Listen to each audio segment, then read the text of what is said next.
everybody, and welcome to What's the Story podcast.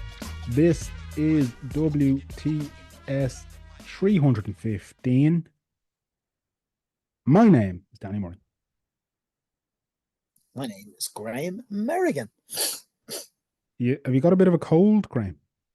No, You're a bit sniffly. Just a bit sniffly. Yeah, I don't feel like I have a cold around. No, I feel great. Very good. We'll start with just saying thank you to everyone who has shared and been in touch off the back of our brilliant Finn Balor Fergal David episode. Yeah, it was a great episode, wasn't it? I loved when he went and he pushed another. It's like our time limit was up, and then he said, "No, let's go again. Let's keep going." Yeah. Then he was late for lunch for his wife, so he was. But it was brilliant because, like, more often than not, when superstars of that stature do interviews, they're quite short and soundbitey, whereas this was long and in depth and international media coverage in the pro wrestling world, which is great to see us getting that.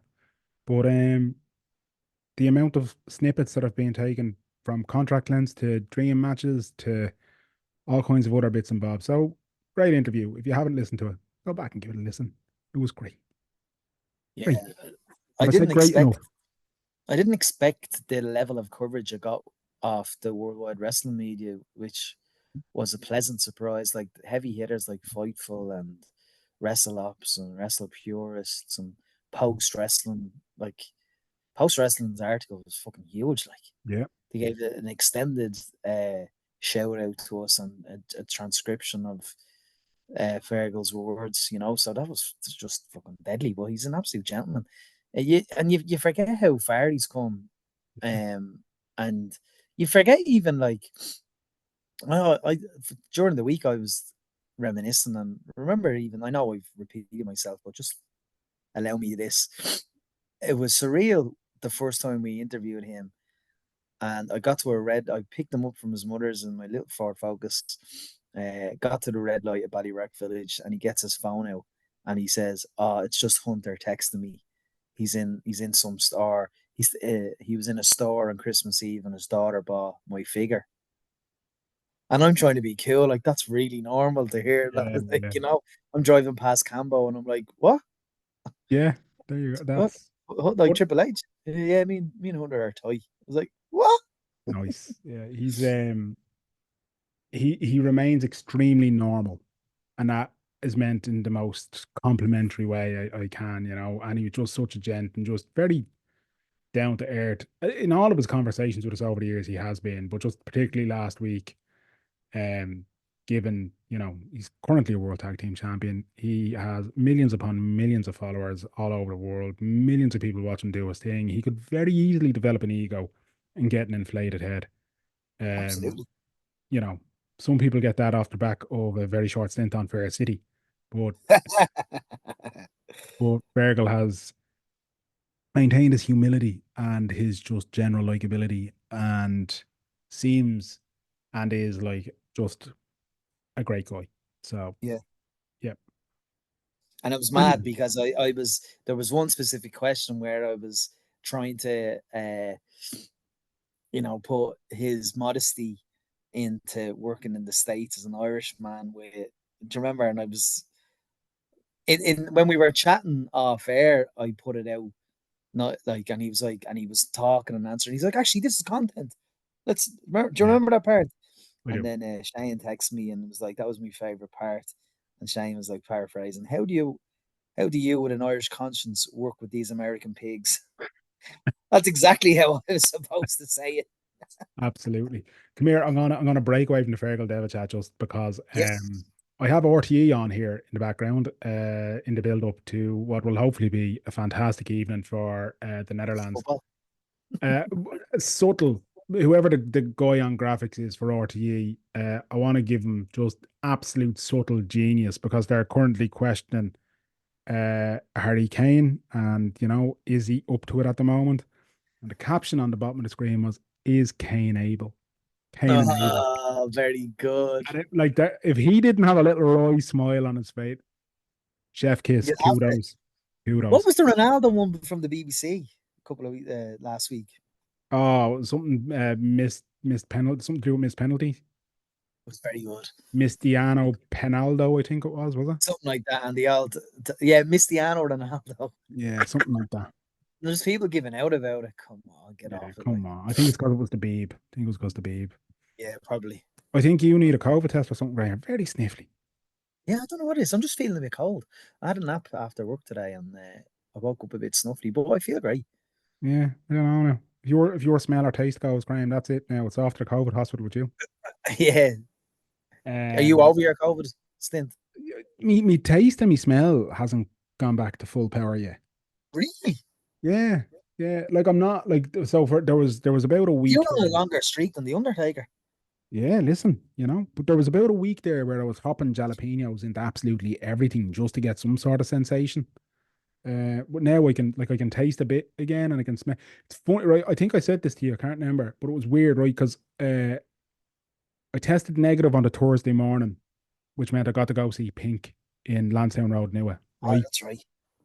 And I was because I genuinely thought I wasn't going to be able to go, and it was an amazing con. Fairness to her, like she's honest to God, right? Like I wouldn't probably have known every song she done, right? But I knew a good few of them, and she was brilliant. But I just couldn't get over like she's doing these aerial acrobats that are just off she's doing uppy downies and twirly whirlies and roundy roundies and roly polies and spinny winnies and she's doing all of this while singing. She's been suspended from the roof of a stadium doing all these acrobats while singing and holding a note. And meanwhile, I got a cramp because I stood for 4 songs. Like I can't get over it, man. It's Amazing. mental, isn't it? I watched their documentary there. It was very good. Yeah, It was the last tour. I think it's on Prime, but it was absolutely brilliant. yeah, Um, yeah. the levels of detail and yeah, like you said, she still sings. She sings the whole gig live as well. Oh, she does. She's a Yeah. brain voice. But yeah, sorry. The reason I brought that up was because we were sitting at Pink, and it was weird because no taste, no smell, just and like literally about 10 minutes before she came on stage, I turned around to Cubes and was like, "Do you smell curry chips?" And she was like, "Yeah," and I was like, "Oh my God!" So You it just spelled back. but I was just inhaling because it was like this faint fume I could get, and because I genuinely thought I was like, this is the remnants of the fatty in me that thinks he can smell curry chips. You know what I mean? This The is remnants of the fatty. this is my past coming back to plague me. But it wasn't. It was my sense of smell returning. Do you know? Do you know what is just? It's actually a segue, if you Hmm. don't mind me. And I didn't mean it, but we were wanting to talk about the 20 years since the first auction. Yeah, Pink actually played that auction. she did. That's right. That's mental. I don't even Yeah, remember that. yeah. I wasn't there that year. I don't But think I was there either, actually, but I'd always remember the lineups and stuff. yeah. Um, and I never, I don't know, I just never copped But that she played it. it's mad though because you and I are of a vintage, Graham, where I definitely attended one, but you probably attended a witness festival prior to Oxygen, did you? Yeah. Did I not meet you a witness before? You and Jono, or that auction? It could have been both. I went to witness. I want to say 2002. Oasis were headlining. That was 2001. Was it 2001? Or was it 2002? I think it was 2002 because 2001 Yeah. it was you Was that two with No headlining. Doubt and No doubt. Prodigy and Green Yeah, Day and all? yeah. Prodigy were the Yeah. Saturday night and Oasis were the Sunday night.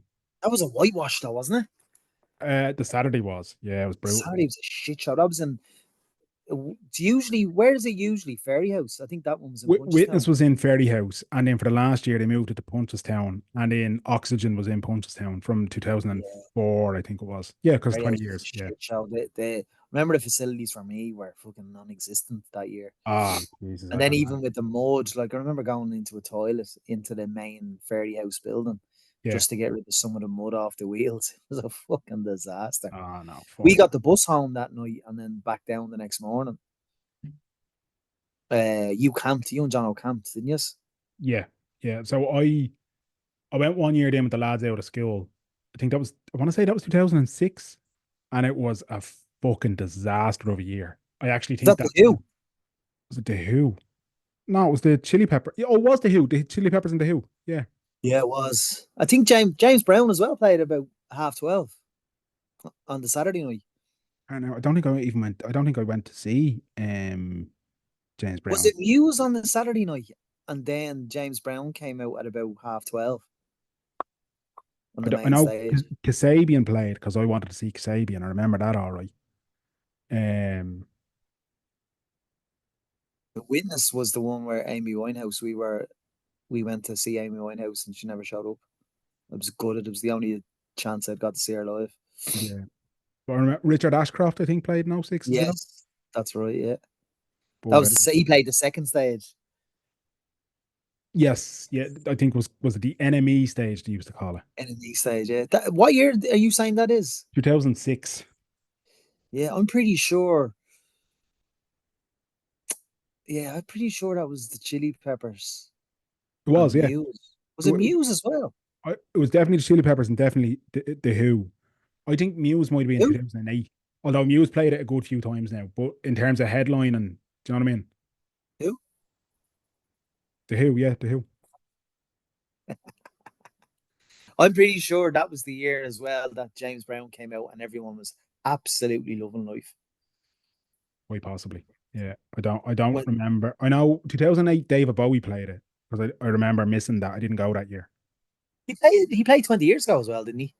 Oh, I don't think he played in 2004. No, I thought he only done '08. I could be wrong. I could be wrong. No, 2004 was the Strokes, The Cure, Kings Leon, PJ Harvey on the Saturday, and then The Darkness, Ash, Fateless, Pink on the Sunday. Yeah. 2006, the one we were on about, was The Who, The Strokes on the Saturday, Arctic Monkeys, Primal Scream, James Brown. That was the Saturday. Okay. Sunday, yes, that's right. We went home on the Saturday, came back down the Sunday for Chili Peppers, Franz Ferdinand, Paul Weller, Kaiser Chiefs, Placebo. Yeah, Jace, that was a great. Remember the magic numbers? Yeah. Jesus. And the Fratellis. Yeah, Damien Dempsey played that year as well. Very good. The Kooks, Jesus. Editors, the Go Team. Jace, that's gas. What was the other year you said? 2008 was Bowie, was it? Bowie. I'm almost certain Bowie played '08. I could be wrong, but I'm almost certain.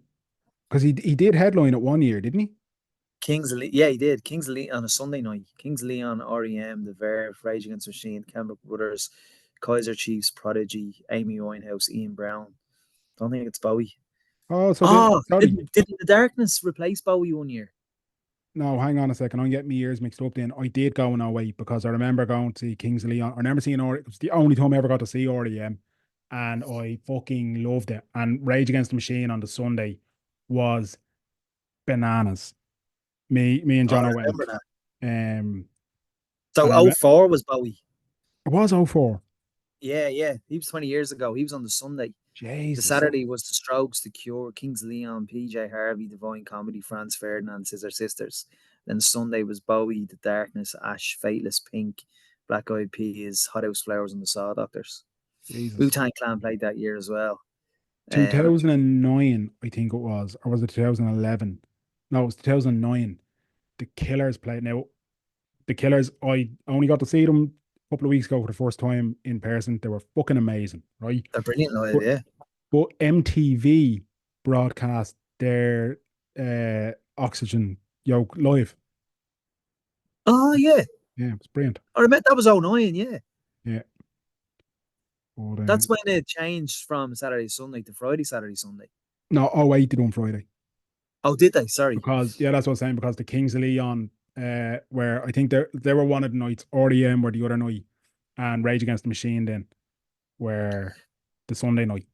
Like '09's lineup, like it's just ridiculous. Friday night, Blur, Snow Patrol, James, Lily Allen. Saturday night, Kings of Leon, Black Party, Elbow, James Morrison. Um, Sunday, The Killers, Razor, like the specials, Lady Gaga, like 2009. It's When you look insane. back on those lineups, it's absolutely mental. Well, that's what like when you look back on some of those lineups over the 20 years, it actually was an amazing like to get some of those artists playing, like it was absolutely, but it just classic Irish thing where the intent is there, but in the execution is absolutely muck. Yeah, it's all weather determined though, isn't it? Ah, Graham, other countries get rain and they manage. Like we're the country Yeah, that like look at July. Look, it's July out there now and it's pissing rain. Like I yeah, just yeah, there's times I just cannot fathom how like as a nation we haven't figured out how to host an outdoor event in a bit of mud. Considering we're bound, it's bound to happen to us. You know, like it's yeah. just, but the whole place goes to shy, and then the people who are in charge just stand there looking at you, shrugging their shoulders, pointing to the skies. If oh Jesus, what are the chances? Like, I remember '06, I had a few, of course, feedback and complaints for MCD about Oxegen and its yeah, wheelchair accessibility and had areas of improvement. It wasn't a complaint, a letter or complaint at all. It was like, had a brilliant time, but it would have been better if X, Y, and Z was done. So they had me on board as a planner advisor in exchange for free weekend tickets for '07. oh So lovely, I did the planning for '07 in terms of what should be there, that the wheelchair portaloo should be cordoned off, there should be security, there should be platforms in all stages. yeah, And it was brilliant. I said, in the case of rain and surface gets a bit muddy, like the hay, yeah. like just lay hay down because wheelchair users can push over You can get a bit hay, of traction. Yeah, get a bit of traction. Exactly. So they did that for '07, and it was '07 was brilliant. Then we went back down for '08, and they just I figured there's no. I sent them an email of this is brilliant, and there was actually no areas of improvement. There was like the whole thing. There was wheelchair platforms and the tents for the raves. It was brilliant. And thinking that I didn't need to give any advice for the '08 planning. And then when you went down in the '08, they had reversed everything and gone back to '06 planning. Like, are you actually for real? yeah. You know, It's uh, I've always had great times at Electric Picnic. To be fair, they have a cordoned off, wheelchair accessible tenting area, yeah. and it's pretty flat. Like there is a hill, but I mean, I've Electric Picnic. I've never had a bad experience. It's been absolutely I've fantastic. I've never done electric picnic, Yeah, I and I think think it's more like Oxygen now, yeah, because there yeah. is no Oxygen. But back in it's around 2008, probably earlier till about 2012, it was brilliant. I think the last time I went down was 2012, 2013. I think I am now at a point where the only festival I'd go to is Glastonbury. I don't think I'd even go to Glastonbury. I think I'm retired now.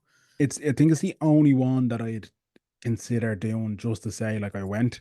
I've like the idea of kipping in a tent for the weekend, letting me personal hygiene go to absolute ruin, and eating from a van where the person serving me has also had personal hygiene standards dip. But the Doesn't Glastonbury goes on, starts on from the Monday or the Tuesday. I think you can go from the Wednesday, I think. No, I followed someone on Instagram that was working at it, and they started working as well. They were volunteered, I think. They flew over on the Monday and started on the Tuesday, and they were manning the toilets. Jesus. I think it was the VIP toilets, but the whole site is absolutely huge. Like, I've Yeah. no interest in going. No, I don't know. But I I just mean, the know. main shows all start Friday, Saturday, Sunday. But like in the woods and stuff, there's raves, there's Yeah. local performers and Well, stuff like that. a mate of mine was at it this year, and now maybe there's different access levels depending on the ticket you get. I've no idea, but Yeah, I remember he flew over on the Tuesday because you could start camping from the Wednesday. right.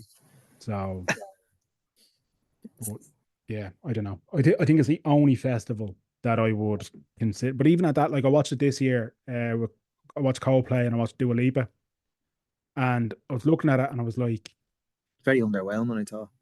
I just it just doesn't appeal to me to stand in a field. Like it's just I'm old now. I'm a cantankerous old man, and I just you know, um, Coldplay do absolutely nothing for me.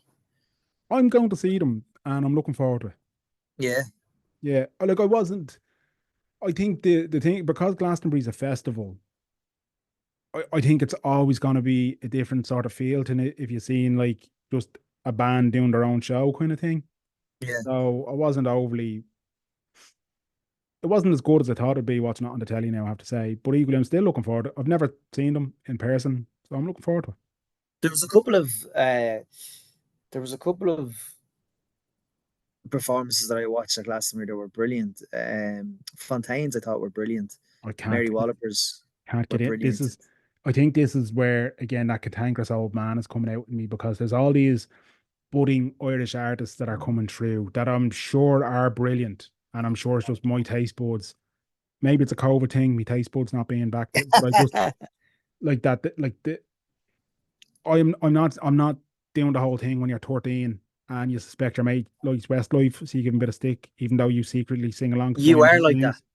I'm You not. are like that. No, I'm not, Graham. Right? What I'm You're like saying that is, with documentaries as well. Like you won't watch them because people say, "Oh, they're brilliant," and you were late to the party. You won't watch them. what can you give me an example? Don't think you watched the Jinx. I did. I put you onto the Jinx with Robert Apologies. Durst. That comment is revoked and withdrawn fully with Appreciate it. apologies. Thank you. I'm always It's the what's other the one I was talking about. Um, the Netflix one. oh I don't know. There's been a few of them. Like, The Netflix one. What was it? Where your man was put away and he says he didn't do it. And um, there was a meme about it because his nephew was arrested, and in his interview he said, "Will I be out for WrestleMania?" oh, I did watch that one. No, you didn't. I did watch that one. I Well, you did, never and told me the because I net was getting trying to get you to watch it, and you were like, "Nah, nah, I feel like that time has passed," and blah blah blah. the nephew. I hope I'm not saying this to be disparaging, but did he have like learning difficulties or something like that? Yeah, they look like that. Yeah, but I Yeah. don't think they treated him as if he did. No, but that's what. Yeah, because I remember, and that's the whole where he said, will I get out to watch What was WrestleMania?" that called? Can't remember, but everybody was talking about that for a while. And when everyone was talking about it, you weren't watching No, you're right. I wasn't. I waited about 6 months to watch it. it. Yeah. There was a sequel as well, wasn't there? I believe there was. Yeah, yeah, There was a sequel to the Jinx. I'm yeah. halfway The through Jinx it. too. I haven't watched it. One of the lads in work, Shane, an absolute gentleman. Uh, I was talking to him, and I said about the Jinx, and he didn't. I don't think he real because I didn't know there was a part two, but he started watching part two, and he messaged me about it, and I was like, "Hang on, there's a part two." Yeah, yeah. So now I need to go and watch part two because I've only like the first part of that. I remember like It was amazing. the final episode. I was about 6 inches away from the screen, screaming, "What the fuck?" It was unbelievable, man. Can I tell you about a scene in season two, if you don't mind me saying Uh, so? Yeah, go on, yeah, go on, go on. There's an episode in season two where the directors invite the families to watch the last episode, Right. and you're watching them watch the Ah, brilliant. reveal, Yeah, yeah. and it's just mental television. Just Like watching them, and they're like, "We knew it, we knew it." You wild, know, isn't it? I'm about 3 episodes in. I think there's 6 or 7 episodes. I am enjoying it. Yeah. I like HBO. Like like the way they shoot things, and They rarely miss. HBO yeah. rarely miss. But Yeah. I was kind of going, did it need a sequel? But maybe it did because you know he's in jail, and there's a lot of footage of him making phone calls and stuff Mm, in the jail, and there's a lot of his friends and allies in the first season are they still his friends? Are they still his allies? You'll have to stay tuned to the yeah, Jinx part two. I get it. But what was the Netflix one we were talking about? Can't remember, man. Murder, something murder was it? I'm sure the word murder did appear in it. Yeah, sure it did. I'm gonna Um, have to fucking Google it. yeah, come on, look, Uh, we'll do it live here while we're on it. Netflix. Netflix murder doc. It has to be the best one up. No, American. No, no. Oh, Making a Murderer. Yes, that was it. That was the one you didn't watch. I was telling you to watch it, and you were like, "Nah." I did watch it eventually. I did watch it You never eventually. told me you did eventually. And that's just because sometimes Graham will tell you too much anyway. There's some list on that though, Dan. Did you watch The Keepers? Nope. The Keepers was a bit sick, but it's an important watch. I watched Conversation with the Killer. I didn't really like it. Devil Next Door was good. Tiger King obviously was good, Ah, Tiger King was good, yeah. especially when it first came out. It came out post Christmas. Everyone was boring. Yeah. You still have a poster of him on your wall, don't you? Tiger King. Yeah, Joe Exotic. Yeah, Yeah. I was a fan since his Louis Theroux days. What was the other thing you wanted to talk about, Dan? Oh fuck, where was I go? I don't know. We went off on a tangent and now I'm gone. No, I but you wanted to talk about something that I wanted to, because I don't know what you're on. Raw dogging. What's the story raw there? dogging. Everyone's talking about this at the moment. So we're fucking we're at when 2FM breakfast are talking about a topic, I know I shouldn't be talking about it, but here we are, right? Raw, it's not what I thought. I thought raw dogging was a sexual thing, right?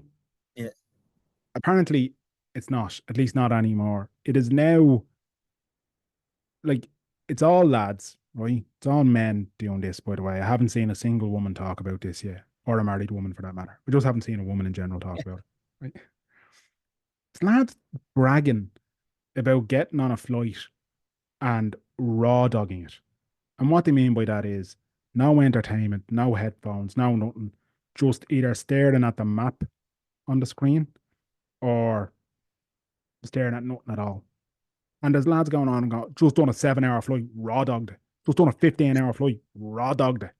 I'm yeah, that like, it's real American it's kind of. it's bollocks is what it is. Yeah, If if exactly. I've never heard of anyone it, to be honest. anyone listening to this is about to head off on their summer holidays and you're even thinking about bragging that you're raw dogging a flight, just just fucking stop for a second and just take a look in the mirror, pal. Just no, right? Firstly, this this is you're basically taking a flight in everything up until the late 1990s, right? That's all you're doing. It's nothing special. Yeah.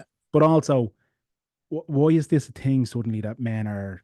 Why are young lads bragging about as if this is some sort of massive achievement or something that's you've had to take out your phone, which is technology, to record this or document the fact that you've done this.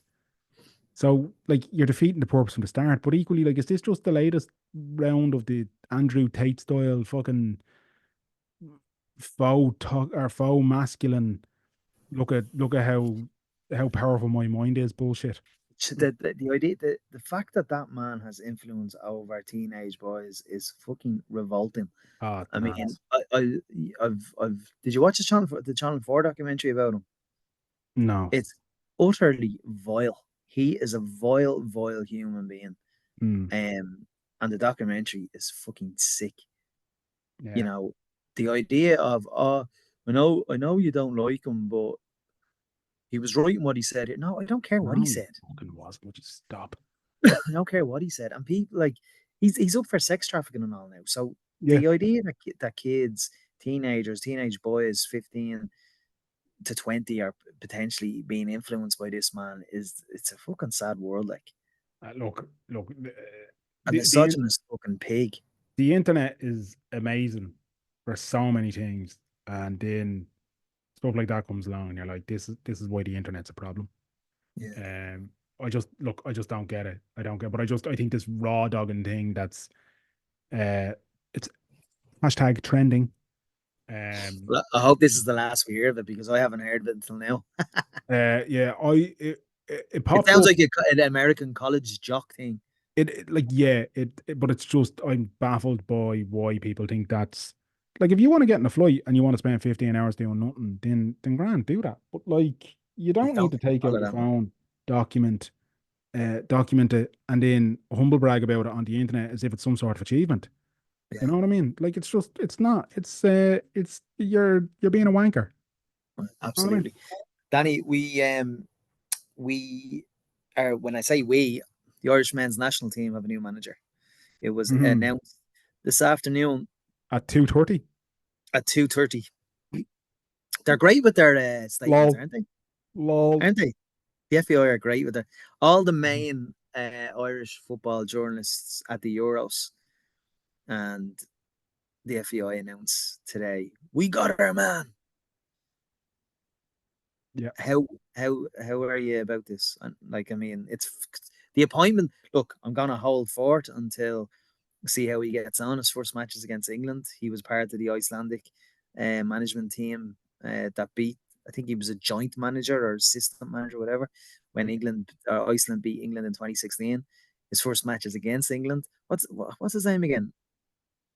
I can't pronounce it, so I won't in case I'm, I in can some way. pronounce it, and I should have been ready. So apologies about that. No, But you're grand. You're my grand. point being, um, Isaac Yankum, is it? yeah, because he's a dentist. That was But that was that was me 2:30 joke, Graham. Come on, man. What time? 2:30, What time did they announce it at? 2:30. Ah, you dope. So welcome to Ireland, Heimer Hallgrimsson. A lot of people Um, don't know him. A lot of people are underwhelmed by the appointment. of course Now, they're fucking underwhelmed. He was doing ads for Colgate 3 weeks ago.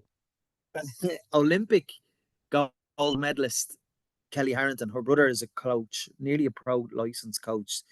Sorry, And sorry, he, sorry, sorry, sorry, sorry. Olympic gold medalist and right wing apologist. well, yeah.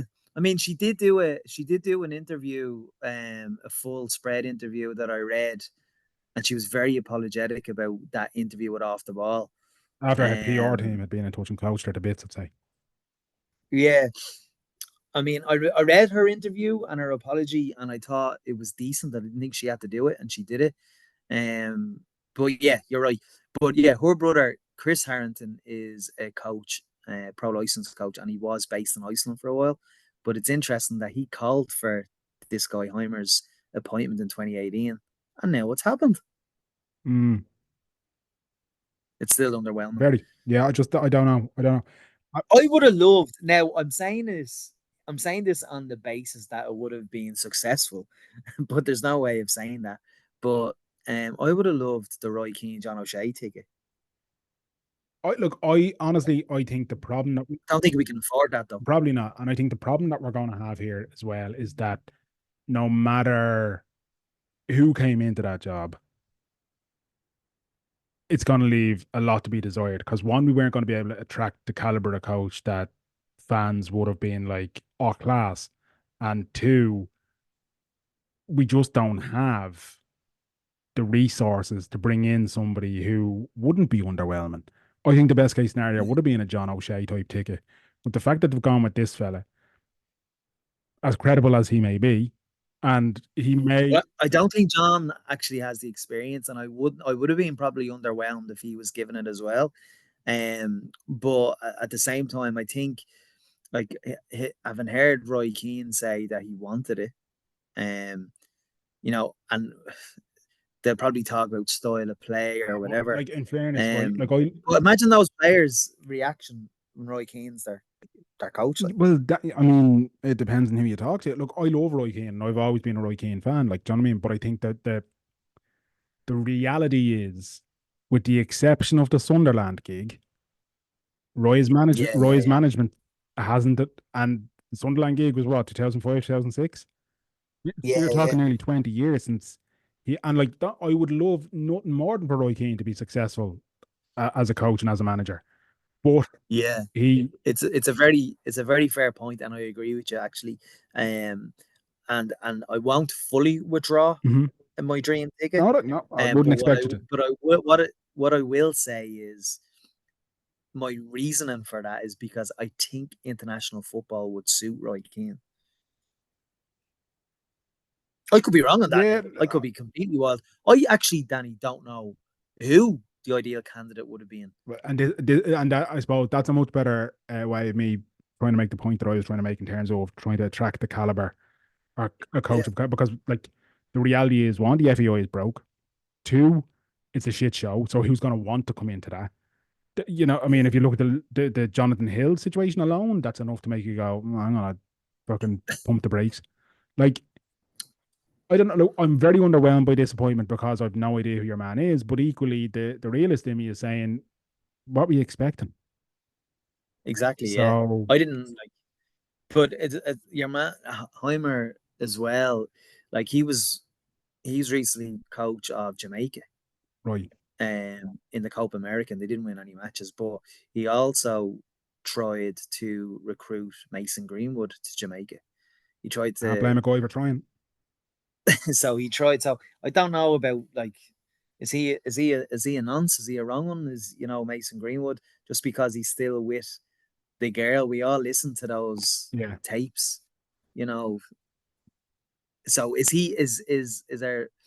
I'm not. All I'm saying is, will his past in terms of he was Jamaica coach for 2 years, so it's actually not that long ago where he tried to recruit Mason Greenwood.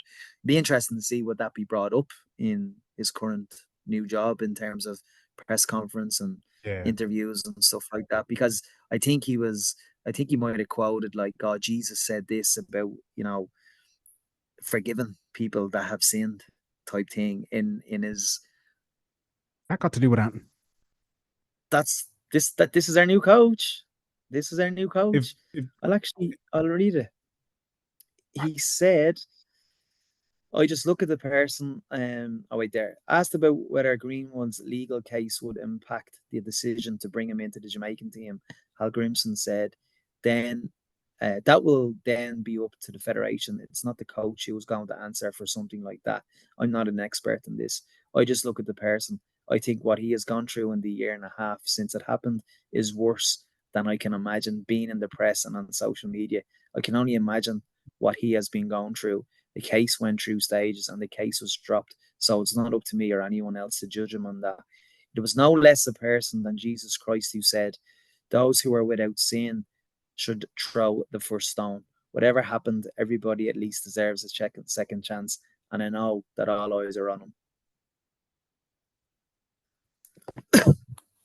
So just giving you a confirmation of that quote. I don't know if that's going to come up or if that,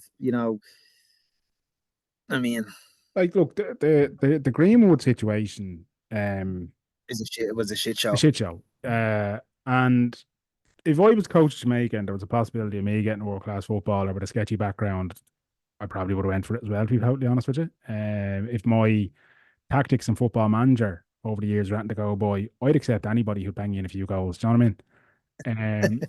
That said, I definitely wasn't quoting the Christian Lord and Savior Jesus Christ in any press conferences on Football Manager. So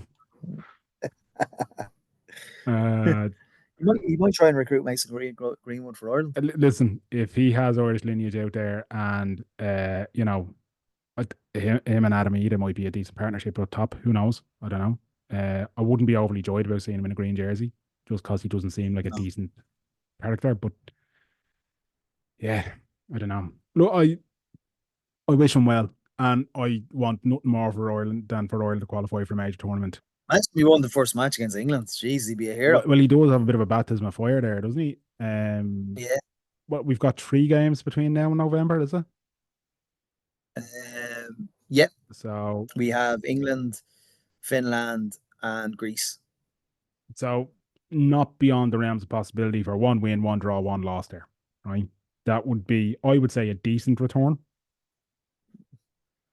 3 losses. I was going to say, but realistically, I hope I'm wrong. I'd love nothing more to be wrong in this Absolutely. scenario, but I don't know. I just, yeah, yeah, Well, look, we spoke about this before a lot about international football on this podcast, and we spoke about like no divine right to be the teams that are in or around us, but when we're beaten by a so-called lesser team, and then when you look into it, that lesser team has huge government funding, but at the moment we've close to nothing. I think we get something like 15 or 20 million a year off the government. And now that's probably because of a legacy issue with John Delaney. yeah. But I think it's in the government and the country's benefit for us to invest taxpayers' money into the game, into football. I mean, if you think about the horse racing and greyhound industry and what they get, it's astronomical the difference between It's that and our most participated sport on the island. And look how happy we are when we get to European Championships and World Cups. it's But it's non-existent, and I don't think there's an appetite really for it to be existent. I know Will Clark and Shane Robinson are doing brilliant work with the FAI in trying to change the government's mindset on the FAI because they've a hard job after the fucking Delaney saga and era. Yeah. You'd be like, the football's going to be affected for years because of that Yeah. prick. 100%. Yeah. And I think it's you're dead right when you see those industries like horse racing, like Greyhound Ireland. And I'm not in the same bracket, but I am going to say the GAA as well in terms of the favourable treatment it gets. And then you look at football in Ireland and you say, what might have been? Yeah. Constantly, what might have been? And the John Delaney era it's leaving a hefty scar on the landscape. But I think the reality is that in terms of like government action and in terms of what the government can do to try and support, as you said, like the most played sport on the island or whatever, like, is there an interest there? Like, No, I'm you not know, even asking. I'm not suggesting that funding stop for the horse racing or greyhounds. I just don't think it should be getting more than football. no, 100%. I'm like, look, both of those sports have their problems. Um, but I suppose you could argue every sport does. But I think, particularly in the case of greyhounds, the treatment of the animals and everything else being questioned and all that kind of stuff, there's a lot to be answered for there. Um, there's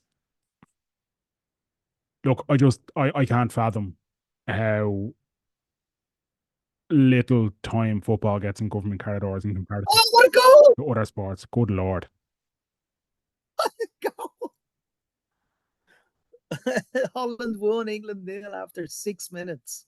You, you Simons, love to see it. I had him in my bet. For the goal? No, one shot or more on Oh, target. very good. I wonder if VAR will go back and review the foul. Was it a foul on Bellingham? Bellingham's not appealing for the foul, so No, I think he was just dispossessed. What a fucking no. goal, Danny! Anything that makes Jordan Pickford upset, I'm a big fan of. Yeah, what a goal! Your face there. I think I saw the goal You before did. you You're did it. you're about 7 seconds ahead of me, I'm going to guess. Then I looked at your reaction, your face. Yeah, Look at this goal. the delayed coverage here to Portlaoise. My What a word, strike. what a strike! Outrageous. Absolutely outrageous. That Hopefully it's a was that Spain Declan Holland Rice that final. got dispossessed, was it? I think was it Declan or Jude? Number 4. Who's number 4 for England? Declan. Delighted. Little turncoat. Delighted. Little turncoat. Delighted. You could be helping. England. I Declan can't Rice could can't be see. playing his part now with an Icelandic dentist. But instead, there he is, blowing it for England. In many ways, bringing Irish people just as much joy. So, you love to see. Can't see England scoring 2 or 3 in this game. See Holland's going on and scoring The, more the, the way the they attack. Netherlands. Sorry, the Netherlands. Fantastic. Apologies. Um, Right, Dan. yeah, listen, we'll leave it there, Grant, because we both want to go and watch this football match. And otherwise, the remainder of this podcast will be you and I live commentating on a game that people would have watched 3 days ago. So, Will we do it? do you know what? Right, I'm only no, joking. right. Do you know what we should do one day? No, actually, I'm not going to say it. Never mind. We won't. I'll talk to you off air. Go on, say I'll it. talk to you off Say air it. about All right. that. Yeah. Anyway, right. Look, we're living in hope here that the Netherlands go on and score about 5 more of these. Yeah. It'll be great for football, and I'd be very happy with England. either Spain or the Netherlands winning the Euros. To be Yeah. honest, basically anyone but England. That's the point. I think Spain deserve it. But I enjoyed the first 2 rounds of games in the Euros, and then it kind of just went a bit Yeah, agree. non-eventful. Agree. There's been a couple of lemons, all right. There's been some. Austria and Turkey was a great match. Yeah. Fucking, I had last night with Spain and France.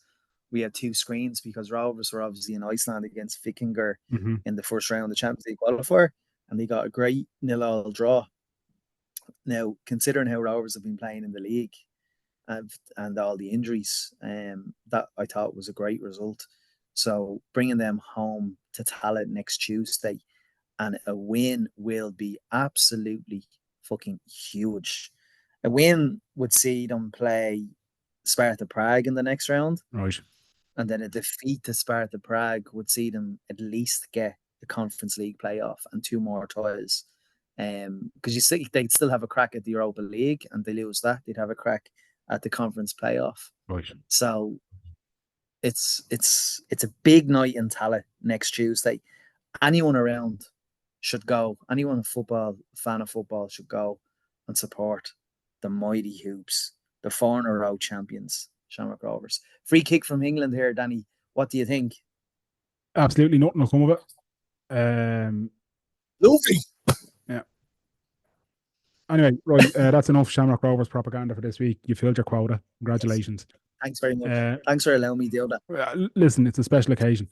If people want to listen to, not just our most recent fantastic Finn Balor episode, but if people want to listen to other episodes that were out there, Jane Casey, Finn Balor from Bray, Jane Casey, we had a double Bray header, so to speak, back-to-back podcasts. But yeah, there's lots of them. There's lots of them out there, lads. All you have to do is go to where Mero was about to tell you to go to if it can distract them from football for long enough. Go to WTSpod.com or you can go to our Twitter at WTSpod, or you can search any podcast provider. All you have to do is put WTSpod. So Podcast Republic, Stitcher, Podbean, Apple Podcast, everywhere you get a podcast, just put WTSpod and we'll be there. He's at Danjo Murray. Fairly distracted run through this week. That's all right, man. He's at Danjo Murray. I'm at Mary Gamania. We're also on Instagram at WTSpod. Until next time. Heroes. Well, out.